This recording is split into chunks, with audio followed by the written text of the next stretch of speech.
Ngayon guys, dahil nakabalik na naman tayo ng dagat, mamingwit at mangransak na naman tayo ng bungsod at bawat madaanan natin, hindi na naman natin yan papasayluin at siyempre susugbahin natin yan at kikilawin dito sa kilid ng Katunggan at for sure na mabubungkag at mawawagtang na naman talaga ang mga bahaw nito kaya samahan nyo kami. Ngayong araw guys, dahil medyo maganda na nga yung dagan ng panahon kaya naman tupad na nga yung dream come true ni amin ni Ivy na makabalik ng dagat at hindi na kaagad kami nagpadugay-dugay guys dahil talagang inandam na namin yung aming mga baon at sa puntong ito transition na kaagad kami ni Ivy. Andito kami sa bahay nila G-Mark, naghuwat sa kanya dahil yung aming raransakin ngayon ang bungsod nila G-Mark at dito kami sa kanilang napakagandang place mag-standby at dito sa kilid ng Katunggan lang yan. Ito nga pala yung tinatawag na beach place nila dito na napakaganda rin, hindi ka rin magmamahay kapag nakatambay ka dito dahil mawawala talaga yung problema mo, stress na lang yung matitira. Medyo semi-okay rin dito sa kanila G-Mark guys dahil napakaganda ng tanawin at bukod sa maganda yung tanawin may makikita ka pang mga isda dito na napakarami at napakadaghan talaga at pwede ka rin mamingwit dito sa kanila kaya naman napagtripa namin ni G-Mark na may mingwit ng kanilang mga binuhi at patay talaga kami sa lulon niya dahil inubos na namin yung isda nila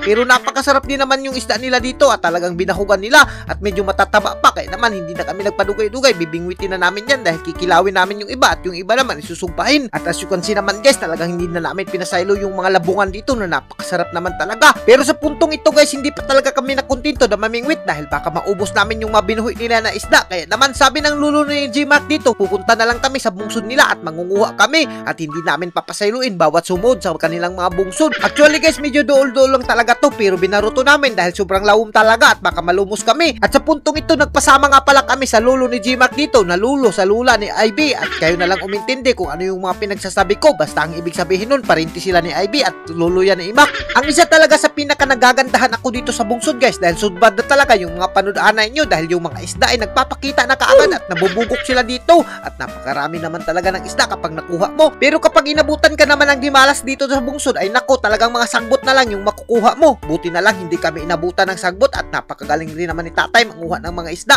at kami dito buwak-buwak lang talaga kami at tighawid lang kami ng mga sibot dito dahil talagang wala kaming silbi dyan dahil si tatay naman yung expert dyan at sa puntong ito dahil medyo dagan-dagan na nga yung kuha namin dumiritso na kaagad kami at pabalik na kami sa beach house nila Imak at ito nga pala yung resort nila at dito lang nakatambay si Ivy at binili na lang namin siya at as you can see naman guys yung kuha namin dito ay napakarami naman talaga. Siyempre hindi na kami nagpadugay-dugay, hininluan na kaagad namin at inandam ko na nga yung sugbahan natin na napakasarap naman talaga. Napakaganda rin talaga ng magsugba dito guys, nakaka-inspire dahil napakaganda ng view at hindi ka talaga magmamahay kapag nagsugba ka at hindi mo mapipil yung kahago dito. At alam ko guys, isa rin to sa pinapangarap ng lahat yung makasugba-sugba sa mga ganitong view na napakaganda naman talaga. Kaya naman masasabi ko talaga na natupad na nga ang dream come true namin ni Ivy na makapagsugba ulit dahil matagal-tagal rin kami dahil sa sobrang busy namin. At as you can see naman guys, napaka-presipad ng mga isda ng mga sinugba namin at by batch nga pala yung pagsugba namin dito at sinunod na naman namin yung mga saang na dala namin at yung karne. At habang nagsusugba ako guys, binati ako ng kagusla kaya naman nagsima-sima na ako ng sinugba ko dyan. At as you can see naman guys, napakaganda talaga ng view kapag nagsugba ka dito at napakadali talagang maluto dahil sa sobrang ganda ng view. At sa puntong ito sila G-Mark at Ivy nagpaksiw na rin sila ng pasayan dito na dala nila kagabi at as you can see naman guys, napakasarap rin naman talaga ng pasayan.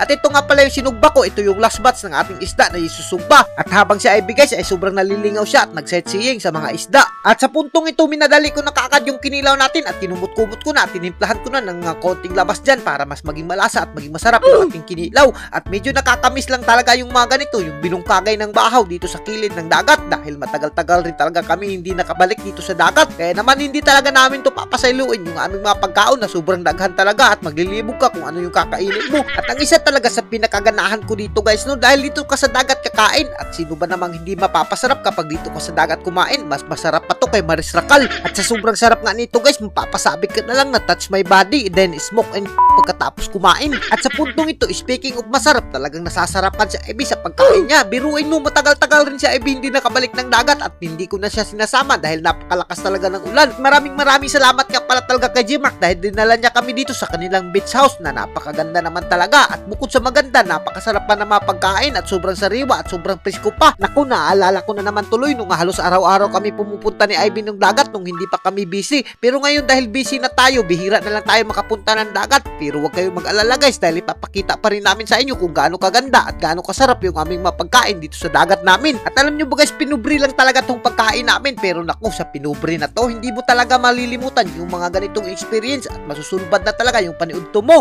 At hanggang dito na lang kami at kung giganahan ka sa mga video namin, huwag mo nang kalimutan i-like and i-share para mas marami marami pa tayong food trip. Thank you and God bless you all. Mabuhay kayong lahat dyan mga idol hanggat gusto nyo.